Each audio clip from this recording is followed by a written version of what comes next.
Oh, we are live, and I am small. No, I'm big. Hello, this is Neil Long on the Midday Show, and a very, very warm welcome. We're live. It's Wednesday afternoon, just gone midday, and two super exciting guests to come up today. And here's one. Hello, Vanessa Holborn. Hiya. How are you? I'm good. And sort of glad to be inside with the foggy weather, definitely. Oh, whereabouts in the UK are you? Where it's So I live just outside Reading in Berkshire, and it dropped in temperature again last night, and it's all foggy still. Yeah. I drove home in a real pea super the other night, all the way back from oh God, where was I? It's gone on my head. It was a long way away. Kent, I think. Oh yeah, Kent. That was it. Rochester. Yeah. Short-term memory getting worse here. That was only 2 days ago. Lovely part of the world, Reading. My daughter lives there or near there. Okay, yeah, it's got a great university. It is the largest town in the UK. So. Is that right? Is that your fun fact about Reading? That is, yeah. I know that from my daughter's geography A-level. Brilliant. It's also a massive hub as well, because when you're driving it's the M4, isn't it? There's so many exits to it. It's such absolutely massive hub. Anyway, what is this? This is my book, my latest book. It is out on the 22nd of January, Secret Women. It's an anthology of stories of women across the world. So we're talking Afghanistan, Morocco, some places in Europe, America, some Australians who live in England, as well as lots of English and British people, talking about the secrets they've kept in their life. The majority of the women, there's probably about 30 stories in all, are anonymous. There's a few people who are out with their secrets now and campaign, but mostly it's about this concept of why do women feel the need to keep secrets? Is that always a good thing? Can it be a bad thing? And what kind of secrets are people keeping? Tell us more. So yeah, it cuts across people's political lives. I mentioned some campaigners and activists there. Their professional lives. So I speak to some private investigators that are female. I spoke to the sister of a lady who worked at Eastcote, which was an outpost of Bletchley during the war. Obviously, that lady has passed, but her sister did all this really important work during the war, but never spoke about it until she was in her 80s. So her parents, for example, never knew the role that she played. And I think that was a combination of modesty and also the Official Secrets Act. And I think people just didn't sort of show off in the same way that perhaps they might today. No, I can't imagine that kind of thing going on Insta, really, can you?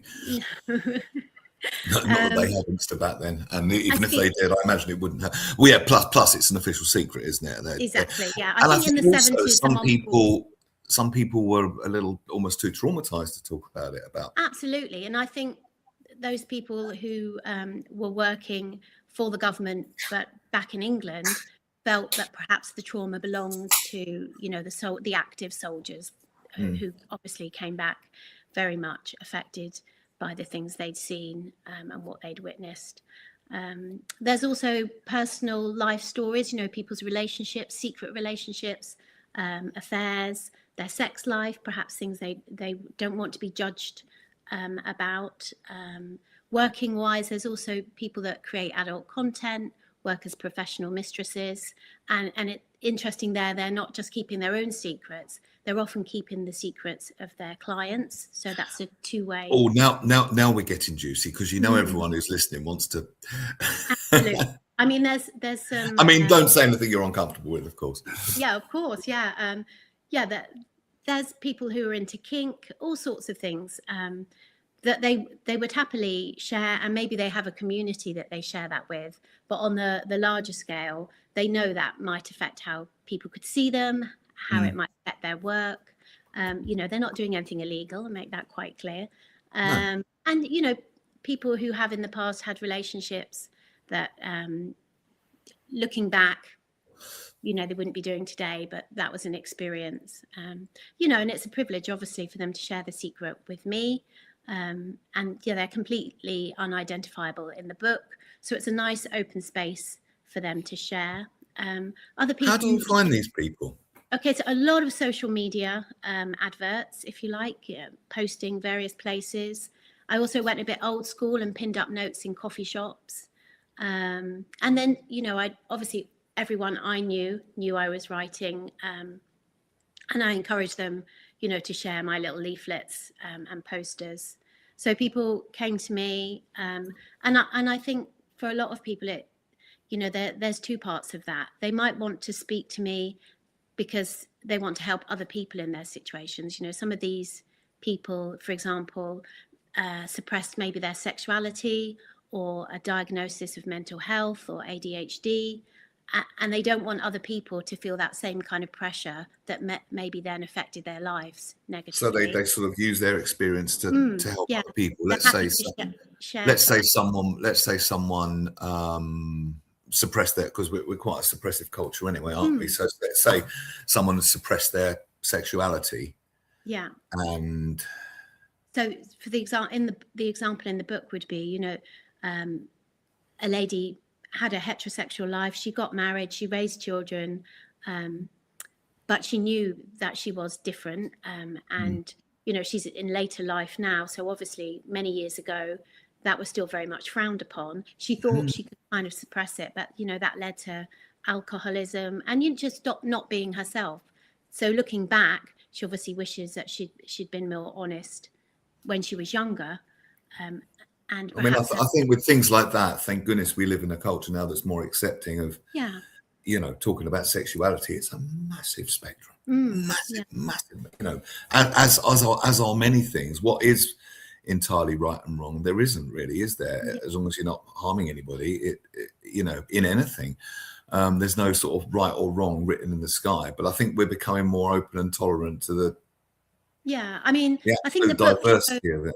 The book probably shows there is still quite a lot of things that women feel they need to keep secret, either for their safety or, to protect what people might think of them. That's kind of judgment. I speak to people who believe in witchcraft, shamanism, the occult, and they're following those life practices. Perhaps they come from backgrounds that are church oriented or religious, and they feel they can't share that perhaps with their immediate family or their partners, because it's not, or even partners. I think there's still a lot of things that we keep back, and I think perhaps that's what's interesting. I speak to women, as young as 19 and as old as 90, and they've all got secrets. So it's quite likely that every single one of us does know someone who is concealing something, either for their work because they have to, or because of judgment, or because of safety. Something like domestic abuse survivors, for example, it's a 1 in 4 figure. So, it figures that we do know someone that's keeping that a secret. But that's completely reasonable. Judgment's a big one. I don't really think anyone's got the right to. I really believe each to their own. Whatever's right for the individual. We're all responsible for ourselves. We're all, and that's cool. And I've got no problem with that. I mean, domestic violence is a completely different issue. 1 in 4, is it? Is it really 1 in 4? Yeah. I mean, there's just so much going on, I suppose, under the surface. And the book sort of shows, I think, how women do want to share. That it is a massive relief to share.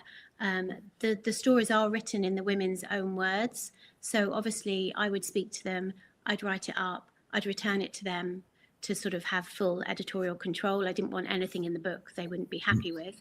And for a lot of people, then there was a time that they would take to process seeing it actually written down, and being prepared to share it. I think there's a healing journey of sorts going on here for these. I mean, keeping a dark and dirty secret, and I mean that from the perspective of the person that's keeping it, because everyone thinks their secrets are dark and dirty, don't they? It's a lot of energy. Absolutely, yeah. And it's a lot of work to be seen as right in the eyes of others. But as long as they're not harming anyone else, in my opinion, there's no wrong. It's almost a shame. It is. I think a lot of these people would be you know, they'd have, as you say, more energy for their own lives if they felt they didn't have to keep a bit of it back. But, you know, and I do think there's still a lot of judgment in society. And if you're working, you know, you're looking for a job, or you're employed, or you're in a close-knit community, or, as I said, you know, a lot of it is connected to perhaps how they were raised and what their family's values are. That does affect whether people feel they can be 100% honest. But they can be anonymously, can't they? Exactly. And I did find a lot of the people will have spoken to maybe a few very close female friends. So it was nice to see that out there is a sisterhood, if you like, that exists, and has always existed, because, as I mentioned, you know, some of these stories go quite far back, some are very recent. So it's nice to think that people still do find other people to confide in. But certainly we need to be a lot less judgmental about sexuality, mental health. You know, and they are things I think society is working towards. But, you know, perhaps you don't want to say to a future employer, you've got ADHD, because you're worried they then think, oh, that's a whole can of worms. Will this person need a special chair? Will they be wearing earphones? You know, can I accommodate them? So things like that, perhaps you keep back. It's understandable. Understandable, isn't it? Ian in Surbiton, after 33 years of marriage, we still follow our own individual paths. She likes tarot and Wicca, and I just mutter warlocks. Morning, Ian. Afternoon, rather. Need to live life. Letting the secret out, even if it's just to the author, must be a relief. They have told someone, even if it is still a secret. Yeah, it's that catharsis. It's finally being able to let go of that heavy weight, I would have thought. Yes, absolutely. You know, some of the people that I spoke to were quite emotional when I was speaking to them. But it is definitely a relief. It's a relief to share it. And in some ways, certainly for one of the women in the book, it was a first step to thinking, do you know what? I can speak more publicly about this. It's not something that I need to be ashamed of. You know, and that's so where have we made progress where people will speak more openly about things? I think in mental health, definitely. Yeah. And I think in sexuality as well. You look at some of the modern day sexuality teachers and their messages. There is no shame if you like it and everyone's consenting. What's the problem? Yeah. You know. I mean, I feel like you might see. Was it? I forget what the program is on the mainstream TV, but you know, about people's sex lives and trying more things. Was it called Open House? Anywho, so I think people are perhaps more open, but I don't know. I don't think all judgment has dispersed. I think there's still a lot out there, and I suppose no, you're right. I'm being a bit rose-tinted glasses, aren't I? I mean, it's a double-edged sword, because if you feel that you're going to be judged, that's still going to stop you, even if the reality might be people would be a lot more accepting than you might imagine. Progress on mental health, though, don't you think? Yeah, and neurodiversity, I think. Yeah, and that. Yeah. And, you know, I'd like to think there is progress on moving the shame away from survivors of abuse. You know, Giselle Pellicot over in France, obviously she said afterwards that she'd waived her right to be anonymous because, you know, the shame isn't ours to have. The shame is on the rapist. But yeah, I think people still feel you know, victims, perhaps the criminal system still makes them feel shame, asking them, you know, what they were wearing, where they were going, bringing up their past lives. I mean, there is shame, but it ain't theirs. It's, you know, and that's been very clear to me for many years, and I don't know why there's still any doubt about this. I really don't. But, there you go. Now, you said this is your latest book. Yes. So this book. Tell us about some of your others. Do you have one for men's secrets? No. But if you've got something you'd like to share, feel free. I opened the door for that, didn't I? So they're all non-fiction. 3 are quite historical non-fiction. I have one about the Amritsar massacre, which is something that happened in colonial India.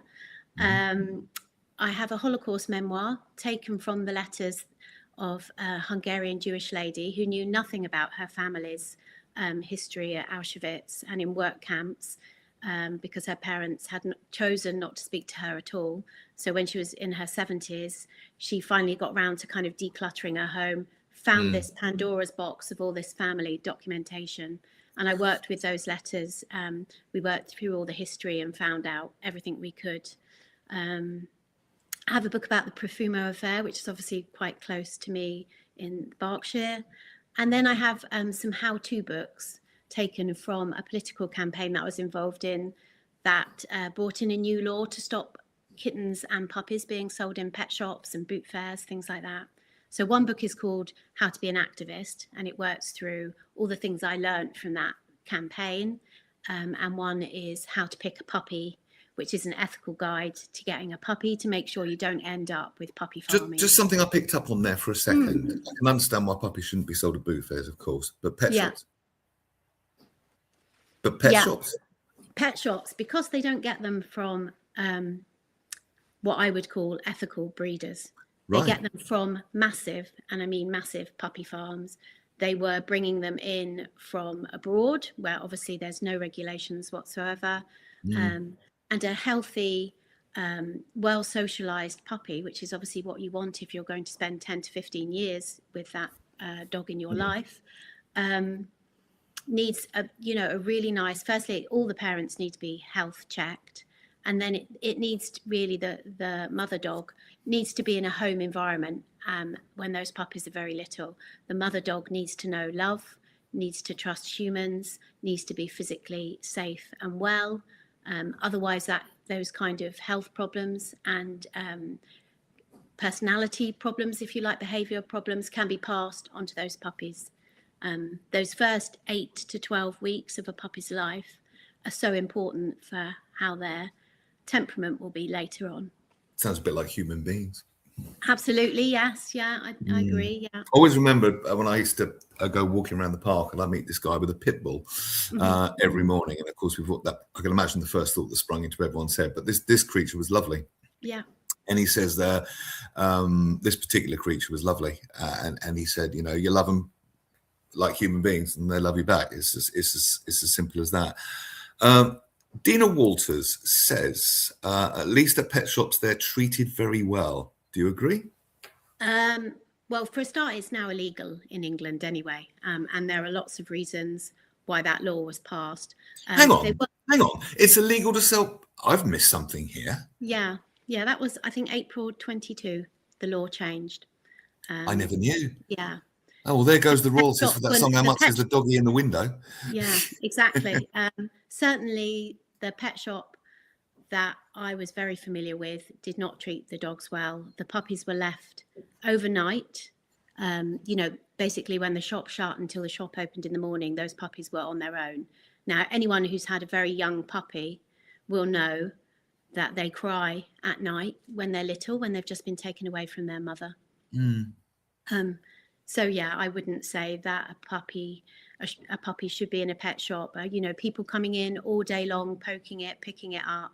You're looking at transferable diseases then. You're looking at a puppy being very, very tired because they need a lot of sleep, and being handled by people who perhaps don't know how to handle that puppy is not a good thing at all. This is not something I've ever given any thought to. I just sort of accepted it, pet shops. So is it legal to sell cats in shops? Not kittens, no. I mean, kittens and puppies basically cannot be sold it's called third party environments. So that's a pet shop, a boot fair. Kittens and puppies. What about the adult animals? I don't think so.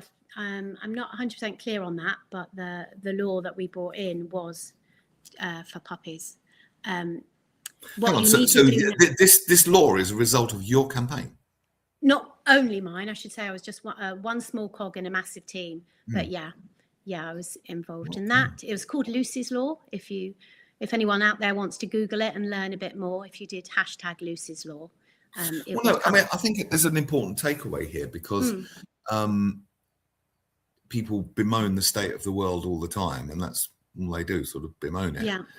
But to try and do something about it, and I do understand this argument as well, it seems so massive and overwhelming. And Yeah, these things can be achieved, can't they? yeah. I mean, it was a massive achievement, definitely, and that's really why I wrote the book, because there are a lot of people out there who perhaps been affected by something that affects their family, medical care, a lack of service provision for certain things. They'd all like to see changes locally or nationally or globally. And there are ways to do that, and that's what How to Be an Activist does. It sort of takes you through how to kind of crystallize your thoughts, how to get other people involved, who you need to target at a local council level, how to take that further. I mean, there's a lot of groups. They're called all-party parliamentary groups at the Houses of Parliament that you can go along to as a member of the public, an interested member of the public, and get involved at policy making level. So, that's something else that if people have got a campaign that's really close to their heart, they can look up all-party parliamentary groups. What an absolutely fascinating thing. Absolutely. I've learned an awful lot in the last 20 minutes. Laws on pet shops, all-party parliamentary groups, right? Yeah, absolutely. I mean, just as a sort of ending point for the puppy thing, if you want a puppy, I highly recommend visiting a breeder at their house, not anywhere else, not on a motorway service station or anything like that. Go to their house. You should expect them to be interviewing you rather than asking just, can I have cash, please? That's how you find someone who cares about the puppies they're breeding and has health checked the parents, and is looking to bring those into a loving environment for a long time. A long, healthy life is obviously what every dog deserves. Yeah, doggies are life, not for Christmas and all that. Do you have a dog? I have a rescue lurcher, who's 10 now, who comes from the RSPCA, bless him. Oh, bless. Well, this has been absolutely fascinating thus far. Just thinking what else I can ask. I don't know if I need to go back to the juicy secrets. No, I think we'll leave that at a tease. I suppose the other thing I'd say about the Secret Women book, and probably a lot of the books that I write, is come from this interest in everyday people, because absolutely everyone has a really fascinating story. I'm sure you see this all the time in your work, and to be able to discuss those stories for me is like, it's a privilege, but fascinating, endlessly fascinating. I find people when I write. What interests you so much in people's stories? Just I think because you'd walk past them in the street and perhaps not realise. So it's that aspect of you really never know who someone else is until you have a really good chat with them and walk around in their shoes, if you like. So that's fascinating. And the fact that most people perhaps don't volunteer information, the really integral part of their personality, they often don't mention until you specifically ask. This is brought home to me at, of all things, comedy clubs, because I'm into stand-up comedy. I do it myself. And you meet these people there, and they're fantastic on stage, and yet you wouldn't look twice if you saw them walking down the street. And it's all these hidden, no one to say secrets, but hidden talents of people. The music that's being written, the comedy that's being performed, the you name it. And there's a lot to us human beings, isn't there? Yeah, I don't know if it's a peculiarly British thing to be quite modest about your talents as well. You only have to watch X Factor or something like that to see how many people are just fantastic singers. So most people, do have like an element, but they've probably got lots of elements. Actually, it won't be just one element that's massively interesting about them. But if you just pass them on the bus, or maybe you even work with them for 10 years, but you don't really ever kind of know what makes them tick. So bringing those stories out for me is why I write. How many hours a week do you spend writing? Well, I guess I would say it's probably a part-time job, because I do have children and pets at home to run, all things like that. So it's not like I get to my desk at 9 and don't leave till 5 o'clock every day. But sometimes, when I was writing this book, obviously the hours that you put in are a lot longer. And then you might have some downtime as well. That's feast and famine of the freelance world, for sure. Brian Kingsford, who is an author as well, he says, so many people hold secrets, female and male. I don't know if you just joined us, Brian, but I said that. Yeah, male secrets. Well, is that on your mind to do? Not necessarily, but maybe Brian should do it if he's an author. That I don't know if men would men tell a woman their secrets. You know, was there something? The fact that I was asking other women their secrets, was that the magic of this book? I don't know. It would be interesting to see what secrets men keep, because again, I think we're now beginning to discuss how men have to, you know, be a certain way in society, be seen a certain way, and perhaps that's getting worse with people like Andrew Tate. You know, do you have to be masculine all the time and things like that? Yeah, fascinating. All people are fascinating, male or female. It's been absolutely lovely talking to you. Thank you very much indeed for answering my request on Lightbulb this morning. And I don't think Brian's going to do that. He's an author of poetry. I've seen some of it. Oh, wow. Totally different style of writing for me. Yes, Yeah. he's very, very soulful in his writing. Oh, okay. And he's on holiday at the moment. He asked me if I was on the Midday Show. He's on holiday. He's going to be tuning in. So I hope you're having a nice holiday, Brian, as well. That does sound nice. Yeah, indeed. Thank you so much, Vanessa. It's an absolute pleasure. If people want to find you, where do you live online? Instagram at Vanessa Holburn Writer. You can just Google my name as well, Vanessa Holburn, and the books will come up, probably some of my articles. That's it. Yeah, perfect. I am on Facebook as well, so you should be able to find me. And the books are available just in all the normal places. So if you put my name into Amazon, you'll see my whole catalogue there. Brilliant. Thank you very much. Good luck with everything. Great. Thank you. And keep doing what you're doing. And I'm fascinated. I need to read your book, so I'm going to download it. Perfect. Going to download it later on today. What I'll do, I'll send you the footage of this a little bit later on. Feel free to use it for any purposes. And thanks for being on the Midday Show. Perfect. Thanks very much for having me. Bye-bye. Lovely talking to you. Bye-bye, Vanessa. Oh, I said bye-bye, Vanessa. About to give you a dramatic exit and you're still there. There we go. I'll just show her book once more. There we go. Secret Women. All about secrets. Fascinating. Let's bring our next guest on the Midday Show. Hello, Sean. Hello. Hi. How are you? I'm really good. I'm snugly warm. I've got my heater on next to me. Hang on a minute. I'm so sorry. I just said hello, Sean, and Alexa said, hi, I'm feeling philosophical. Alexa, turn off. Since when was Alexa called Sean? Well, that's the first for me, so that's good. They can never usually say my name, so that's impressive. Well, what do you get most of the time? Sean or Cian or something? Cian, Sean, I've had all sorts. Yeah. Well, it's Sean, it's obvious. It is Sean, yes. Sean Palesci, have I got that right? Yeah, you have. Perfect. Thank you very much indeed. Sean Palesci, professional organizer.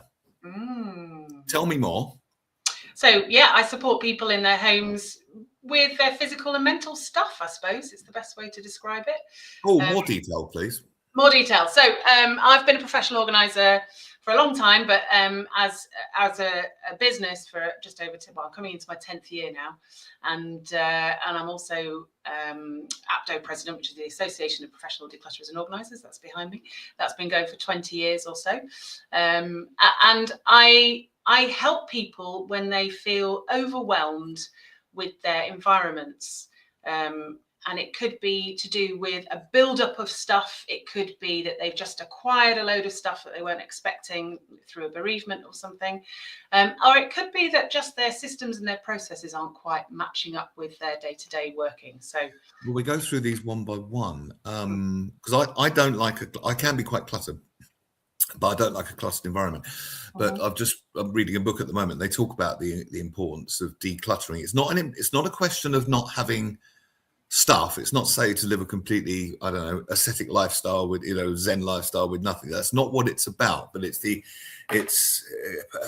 putting it in its right perspective and place, maybe. Yeah, Absolutely, and it is very much. And a disorganized environment would reflect a disorganized mind, surely, no?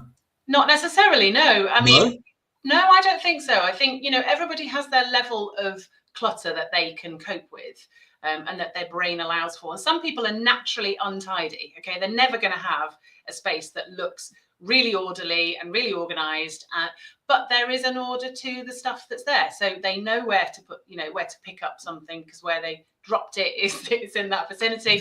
Yes, I've been like that. It may be a mess, but it's my mess, and I know exactly. And then someone came along and tidied it up. Exactly. And the only time that you need to tidy is if you feel that it's impacting on you in a negative way, right? That's when you tell me more. So tell me more about that. So you help people where it impacts in a negative way. So if somebody is feeling like they're overwhelmed, like for you, for instance, if you're in your home and things have just got a bit messier than you would normally like or normally can cope with, and you don't really know how to get it back into some form of order, or you don't know what to do with it, that's when you would sort of contact me, and I would come in, we would work together, we would talk about, what is it you're trying to achieve here, understand more about where things aren't working, and then look at how you can tweak things so that they work better for you going forward, so they are more manageable for you. Okay. So where would you start? Someone says help. I'm in a complete mess. All starts with a conversation. Everything starts with a conversation, and then it's about understanding really, what do you need? Do you need someone to come in and just advise you on where to start, or do you need someone to come in and work with you to get an area in a better state, and a better working state, for you? So normally when I'm working with a client, I will have a conversation in the first instance and understand a bit more about what's going on. I'll then come in and we'll probably start with a consultation where we look at not just the area that they're worried about, but actually the whole house or the whole space that they're in, to really assess what else is going on. Because quite often, even though it's one area that's impacting you, it's actually spurred on by other things that aren't quite right in and around the home.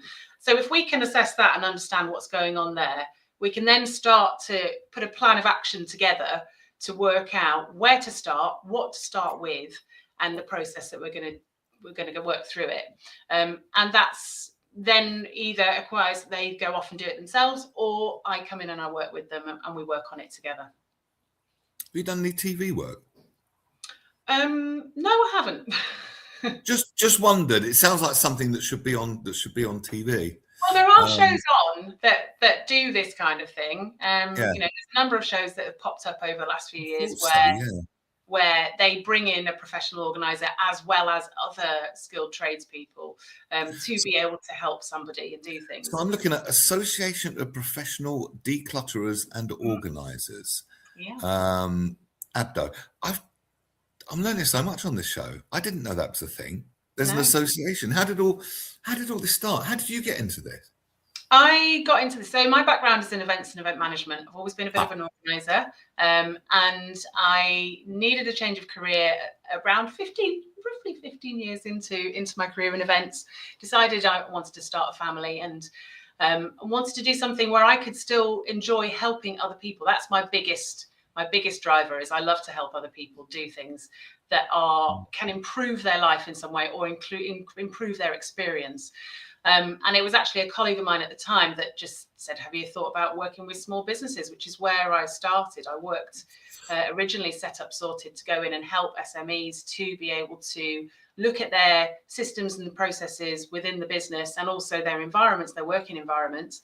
And then people slowly but surely, well, quite quickly actually, asked me to come into their homes instead, or as well as. And so that's where I've gone in that direction. I now work predominantly with sort of neurodiverse, those that are neurodiverse, those that are older generation looking to downsize, and those that are struggling with some form of bereavement. So they've either acquired a lot of things and don't know what to do with them or how to manage them, or it's built up over time. So it's something that's been going for a long time, and ABDO itself is in its, I think, with 21st year now. And I joined ABDO as a member when my business was about 2 years old, so going nearly 8 years now. Oh gosh, that's gone quick.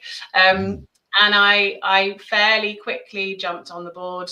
I was asked to jump on the board to be conference director at the time, And then over time, I was then asked to step up to president. And that's what I've done for the last 3 years now. And I love it because, you know, the association is there to support professional organisers. So it's a membership of professional organisers, all running their own businesses up and down the country and all looking at different ways of working. So they work in different specialisms.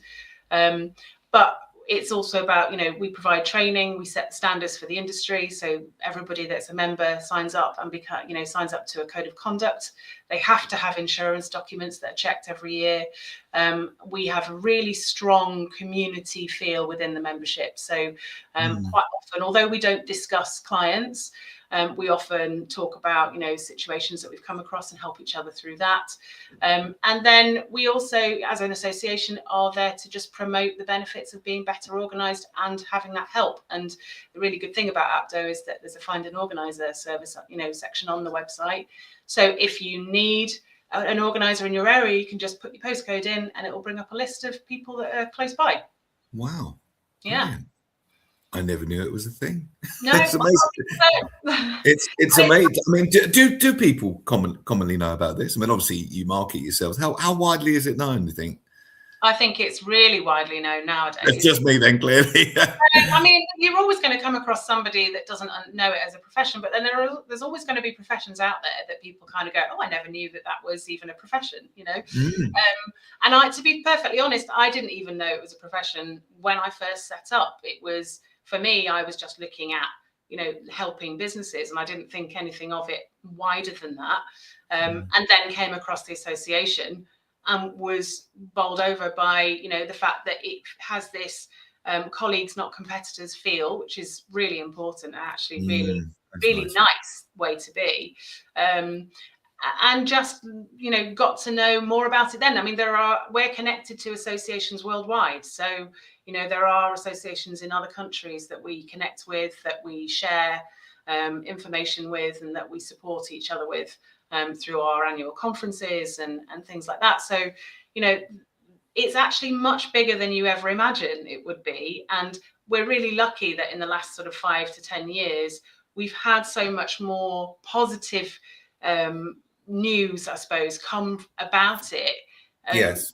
Through the likes of other shows that have come up, you know, and also discussions and conversations that now actually this isn't a profession that is a taboo discussion. You know, people do need help, and you can be absolutely fine as an individual, but occasionally we all need help with something, right? And so it's, you know, I always usually compare it to the likes of if your boiler breaks down, for instance, you know, you would often struggle to do that yourself unless you're really knowledgeable in that area, and you would call in a professional to help you with that.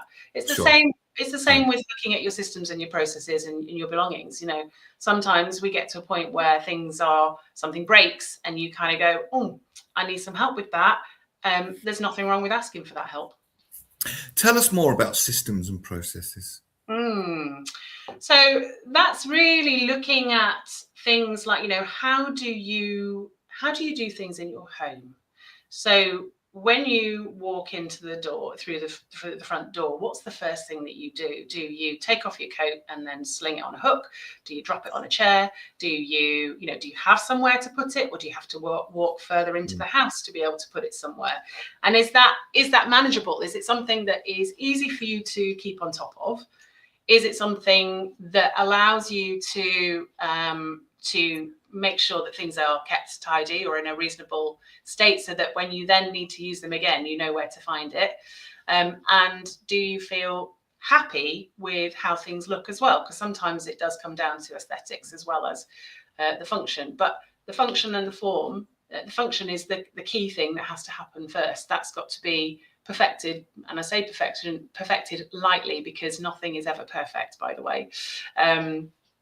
But it's about adapting things to make them work better for you. So the systems and the processes. But of course, don't let perfection be the enemy of very good. No. Well, you know what the problem is, and it's something that a lot of people do, is that they go onto the likes of Instagram and they see all these wonderful, beautiful set locations, you know, and set homes with beautiful storage, and they go, I want that. That's exactly what I want. I'm going to go out and buy that. So, you know, and they buy things not really thinking about, okay, where does this need to live in the home, and what needs to live on it, and is it going to work when I bring it in? And so they'll buy it and they'll bring it in to the home and then go, the shelf isn't quite deep enough for what I wanted for it. Oh, well, I'll just shove it here because it's fine. And then it acquires lots of other things that perhaps shouldn't be in that area and don't really work. Do you think we've all got too much stuff? I think we are over consumers. Absolutely. Do I think we have too much stuff? It does worry me when I look around, the shops, and obviously when I'm working in a lot of homes, I see the things that are there. And it does concern me that we have this ability to just buy things at the press of a button and it be with you the next day. Yeah. And everything is so readily available that it's a throwaway society. People bring things or not, as the case may be for some. So it's, I do think we're surrounded by too much sometimes, and we don't really necessarily consider that. And that's not, I don't know if that's something that is really our fault as such. I think that, now we have access to the wider world and the wider audience. We have more access to knowing what's out there and the ability to purchase things. And so it becomes a little bit of sort of this subconscious automated system of, I can just go and get that, so I will, as opposed to mending and make do, which is what used to happen, when things were fewer and far between and not as readily available. Yeah. Well said. Yeah. And some of the older stuff, it's still very well made. It's very, very possibly. I think that might be deliberate on part of the manufacturers as well. So make it so it might conk out after a year. So they call it planned obsolescence, I think it's called, isn't it? Yeah, I mean, and what's really interesting is when I go, and I don't go to the tip very often, and here, because I'm based in Greater Manchester, and the wonderful thing about Greater Manchester is that at all of their 22 tips, bar I think 2, they have these stations called donation stations, which means that yes, you can recycle, and they're very good at sort of doing their, splitting everything up and making sure that you recycle properly.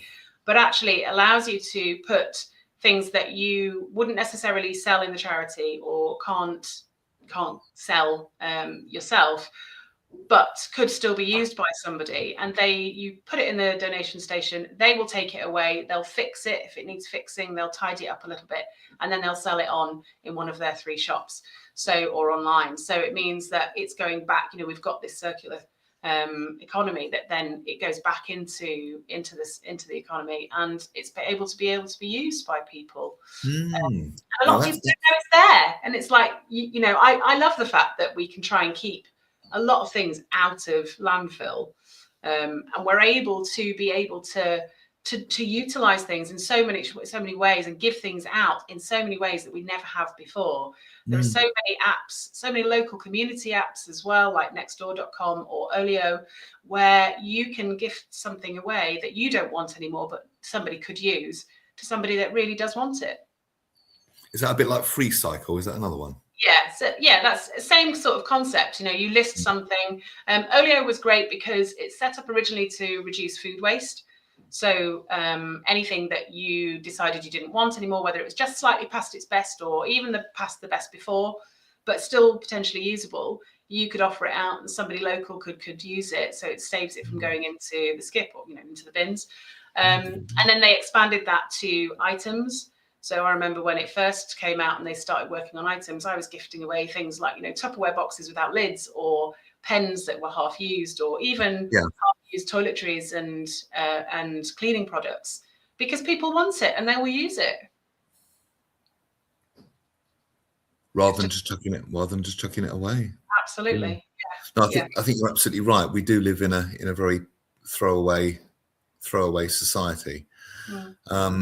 What's your most epic job that you've taken on? Have you ever looked at something and gone, oh God, where do I get started? I'm sure you haven't, because you're super professional, but I want to hear your best story. Do you know what? I really struggle when people ask me this, because I see so many different homes and so many different scenarios and so many different types of people that I find it all fascinating. And so I never go into a home and go, oh my word. I mean, yes, there are some that are slightly more challenging than others because there's a lot more going on in that space or within, the person that I'm working with. But I've had some cracking stories over the years. Everybody that I meet is just fantastic, and they're all really unique in their own way. And they've all got a story of some description, to really sort of keep us going. And it's so nice because it's a bit like, I often get told that I'm a bit like a therapist because people come in, I come into their homes and then they just blurt everything out about what's going on. And I'm not a trained therapist. I want to say that now. I love the idea and understanding of what's going on in our brains because I think that's so important and really, really exciting to look at. But I'm not trained as a psychologist or a therapist. No. So I'm just there to work with people and understand more about what's going on and help them with that. But you do find challenging homes sometimes. I work with those that are suffering from chronic disorganization and hoarding disorder, which are mental health issues. They are a problem, and that person doesn't have the capability to necessarily be able to change their mindset to the point where they stop hoarding. But I can help them through the process of being able to just make it safe for them. And that's what we're looking at. We're looking at trying to make something at home safe for somebody to be there, still surrounded by the things that they want in their life as well. Hoarding, it's does that come from a sort of fear of never being enough or something? So hoarding disorder itself is there is ongoing research into why do people hoard, and often it is related to a trauma of some description. So and that trauma doesn't necessarily need to be something like a death or something tragic that you've seen. It could simply be something like you've lost your job, and it's then triggered your brain to work in a different way where it starts to acquire things for fear of losing those items, and usually it's that fear of loss. So if I lose this item, something bad is going to happen, and that's part of the brain sort of doing this thing that is not easy to control because it's your brain just responding to a scenario, and reacting to it. And it's in some cases, it can be really upsetting to see because it's quite obvious that person needs substantial help, and not just physical but needs mental help as well. It's not just a professional organizer can go in and sort this out. They need to be working with a therapist. They need to be working with other care providers to help them through this process. And it's a long drawn out process. It's never a quick fix. So, occasionally you used to see these programs where, like, I can't remember the names of them, but they would bring in a team, and in the space of a week, they would transform this hoarder's home, and clear it all out. And often that actually brought more trauma to the person because it was such a quick transition that they weren't able to make the decisions that they needed to in the time frame that they wanted to on their belongings. And often things would have been discarded that perhaps actually really meant a great deal to them. And so then you've got that whole situation of grief again. And and it becomes worse because they want to surround themselves with these things that may mean something to them. So it's a very, very difficult area to work in because it's not a quick fix, and that can be really difficult for some to get to work around and work with. Well, they need the mental health support as well, don't they? Absolutely. And there is loads of support out there. There's actually, there's at least 2 organisations and more. So Hoarding Disorders UK and Hoarding UK are 2 to organisations that have support groups for those with hoarding behaviour, or have family members perhaps or friends that have hoarding behaviour, and you can go along to those. They're free to attend. It's really important to know that there are support groups and networks out there for those that are really, really struggling, and they don't really know what to do about it. Sometimes they just need to talk about it. Sometimes they just want to listen to others and know that they're not the only ones going through that problem or struggling. And that's a relief in and of itself, isn't it? Yeah. So it's lovely. But I just like the variety of the work that I do, because I find it fascinating, and I love to get to know people and their history, and to see the positives that come from working with someone, and seeing the change in them. And sometimes it can be a really quick change in their demeanor. They've opened the door really anxious and nervous, and clearly distressed a little bit about what's the state of their home, or the way that things have got to. And then by the end of a session, their shoulders have dropped, they're smiling, they're feeling like there's a real positive, you can see a positive bounce in their step, which is just really wonderful to watch. Well, you clearly love what you do. I do. I really do. I just love the benefits that it all brings, and I find that it's one of the biggest achievements for me, is seeing this positive change and impact in people and their lives, and how it impacts them on their day-to-day living. And that's that. If there's one thing, if I could just help one person to feel better in themselves and their surroundings, and know that they've got it and that they're supported, then I'm happy. It's lovely way to end the interview. Thank you so much for being on. If people want to find you online, where can they find you? Yeah, so you can head to my website, which is all-sorted.co.uk. I'm going to pop that on the screen. Okay. I'm on socials on Facebook and Instagram as I Am Sorted. And then you can also, if you want to find me or any other professional organizer, actually, you can head to the APDO website, which is apdo.co.uk. Okay. What I'll do, Sean, I will send you the footage of this. Feel free to use it for anything that you fancy. And thank you for being on the Midday Show. It's been a pleasure. Been a pleasure talking to you. I'll tell you what, you could help me organise my taxes. Yeah, maybe try an accountant for that one. Thanks. Sean, thank you so much. Thank you. Really nice to speak to you. Bye. Good afternoon. Bye-bye. There we go. And there's your Midday Show for the day. Just a few more comments. Here's